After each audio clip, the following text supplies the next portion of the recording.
What's up, everybody? Card Wolfie back here. Welcome back to my channel where I just talk about Pokemon and my Pokemon business, Card Wolfie. I have a card show tomorrow, so I'm just gonna actually start showing some of the singles and slabs that I'm gonna bring while I talk a little bit and ramble a little bit. Like I said, this is my second card show. I'm gonna show some Japanese and English. It's all kind of mixed up right now.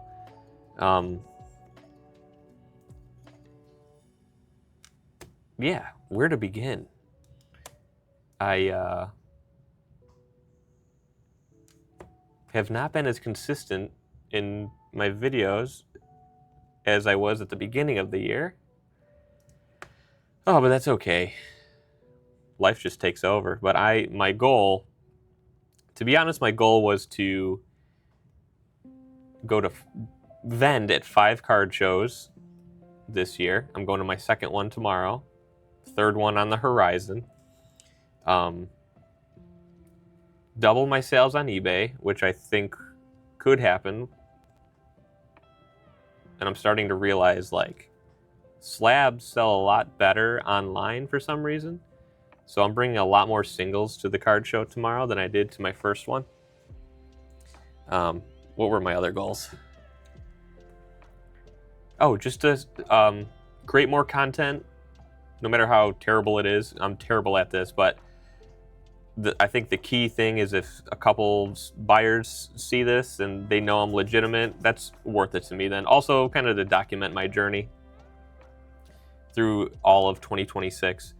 So that was my last goal, was just to keep up with YouTube, a little bit of Instagram all year long.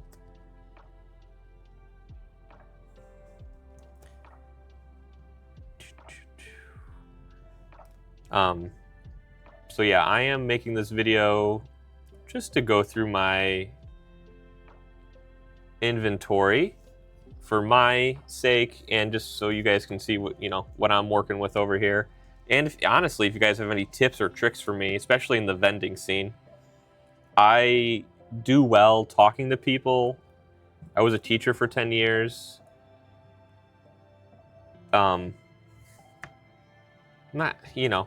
I love negotiating.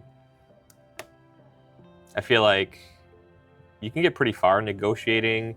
And when I'm not trying to rip people off. I want the seller to be happy and the buyer to be happy. And it's definitely doable, especially in the world of Pokemon. So yeah. Man, I don't know what I'm talking about next. I'm kind of rambling here, but that's okay. I have a new setup that I'm going to bring with me tomorrow, like a new camera that I'm really excited to play around with. That's kind of what I'm doing right now, actually. Is just messing with this new camera that I got, that the business was able to purchase for me, which I'm super thankful for. I started this business with literally just my childhood collection, which one of those cards is going to be on display here today shortly in the video.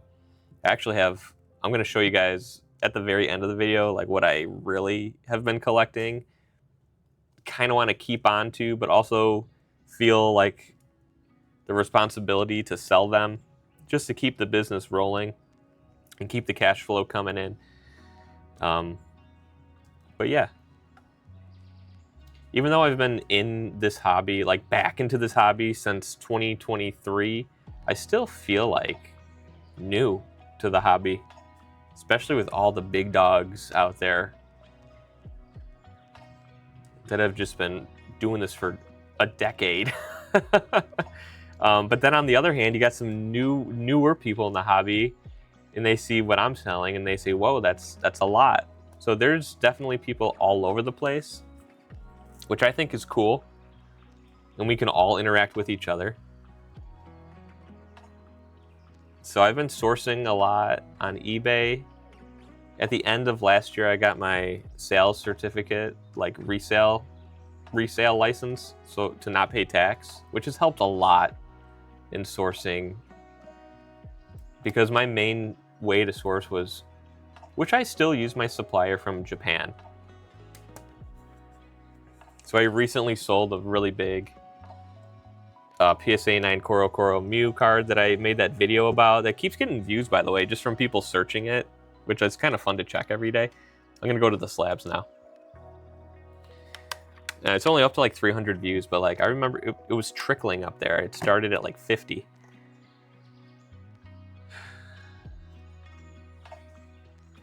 This is a perfect example of one of the cards I bought on an auction on eBay.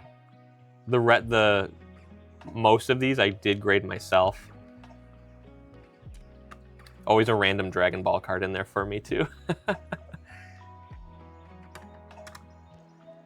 What I love the obscure, I don't want to call them obscure, but like the unique Japanese arts. I've always been buying those since I started, because that's kind of what like intrigued me. Like, oh, there's more than just WotC out there.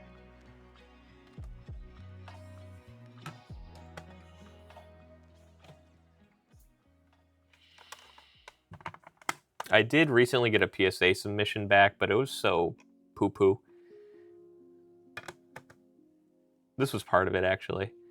One big card did come back that was like the hero card. It really saved my butt on that submission, or else I would have lost money.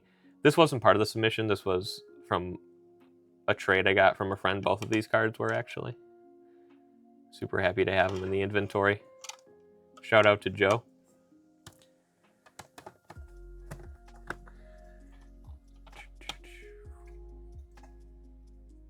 But yeah, starting this whole journey back when I was just selling off my singles on eBay from my childhood collection, I really wish I hadn't done that. However, I wouldn't be in the situation I am now if I didn't do that. Like a lot of those, I feel like I should have graded. This SBN might save this other vintage lot that's all mixed in here. I paid about 200 bucks for like 6 months ago. This is the childhood card, and I don't crack slabs that much. I'm kind of go with the philosophy of the grading company gave it this grade, unless they completely messed up, which it happens. But like usually it's like unless you want to keep on gambling and cracking it open, then more power to you, go for it. Like I might end up doing that down the road here. I haven't done that yet, but this is one I did crack open for such a silly, lazy reason. I got this was one of the first cards that I put in a bulk tier submission to PSA, and I was really new to doing it and like just trying it out. I just was looking at this card in my binder. All of them were in binders, like, by the way. It was like not great condition, but this one looked pretty good. And it did come back a PSA 8 the first time around. However, they mislabeled it and didn't designate the first edition wording on the slab. So I emailed them, and they were willing to cooperate and say, oh, yep, we messed up. Send the card back. We can re-holder it. But I was just lazy and I never did it. So I had like 19 cards, and I was like, oh, I always wanted to get this one graded again. Maybe it'll come back a 9. Of course, it went down to a 7. Is it because it says first edition now? I don't know. Probably not. Whatever. That's a boring story. Base set Mewtwo. Always a cool card. I like grading these cheap cards, like high percent chance of a 10, make a few bucks on those. They do sell. You'd be surprised. I like grading art rares as well. You just got to pick the right Pokemon and you make a few bucks as well. You'd be surprised. Some art rares would go crazy, like the Magikarp.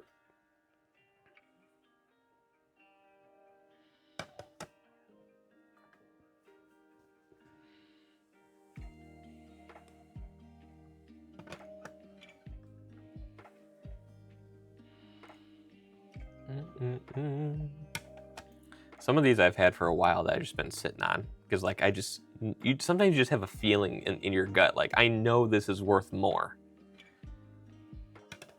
And then again, sometimes that backfires real quick on you, so it's hard to pick and choose. I'm so bad at trying to keep my train of thought. I think I was mentioning that I sold my Koro Mew And that has kind of catapulted my business in sourcing and buying more and more and more. Just reinvesting back into the company. It allowed me to buy this new camera, more cards, more capital in the bank for the card shows, for purchase power. This is the big boy. This was my hero card from that submission that I was talking about when I was jumping from thought to thought. But yeah, that one saved me. That's the Pokemon Center stamped PSA 10 Snorlax. Bought this at Chicago Collecticon for about like $250, I think. But yeah, selling the Korokoro Mew was bittersweet, and I was just itching to sell it for some reason. When I first graded it, it came back a 9. PSA sent me an offer for $1,600. I mean, that was even tempting to just take that money and run. I decided to have them ship it back to me, put it up on eBay for like $2,500. I saw it trickling up in price. I'm going to keep showing the cards as I ramble on. Someone sent me a $2,800 offer on eBay, denied it, took it off eBay because it kept going up in price, left it alone for a week. Glad I did that, honestly. That was hard for me to do. Put it back on eBay at I felt was an absurd number at like $4,000 or something like that. Someone offered me $3,000. I turned that down. I see them selling on auctions through like Probstein and Z&G Emporium. They're going up, up, up. And finally I listed it at like $4,700. I don't know what, this is a random PSA 10 I just have in there in the inventory. And got an offer for $4,400. I countered him at $4,600. And we ended up on like $4,550 or something like that. And I was super happy. Don't get me wrong, I'm very happy. But I know it's gone up like another $1,000 since then. Oops, and that's okay. So I'm gonna show you some of my big dogs. Well, to me, they're big dogs. First of all, I love these cards that I'm gonna show you. I have them priced over what they're worth. Just cause like, what I did was I put a number on it that I thought if somebody offered that to me, I'd say yes. So I have to be firm on this number. I know it's gonna be higher than recent comps or whatever, but I also don't really wanna get rid of them, so I don't know. Maybe I won't even bring them. Starting with PSA 9 first edition Kabutops. These are all first edition PSA 9, by the way. For some reason, I'm like making it my thing. I just feel like they're undervalued. That's about it. Cards I grew up with. Happy, super happy to have in the collection.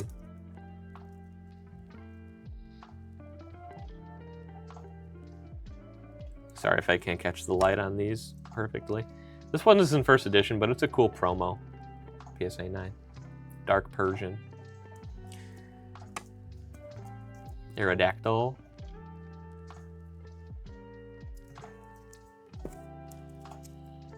And this is kind of my crown piece. I'm not even sure I want to bring it with me ever. It might just stay back home. But we'll see. But yeah, that's all I got for you guys. If you stayed this long, I really appreciate you. You know, comment, like, subscribe. That's what the algorithm likes. And I'll try my best to keep on posting some videos. Take care, guys.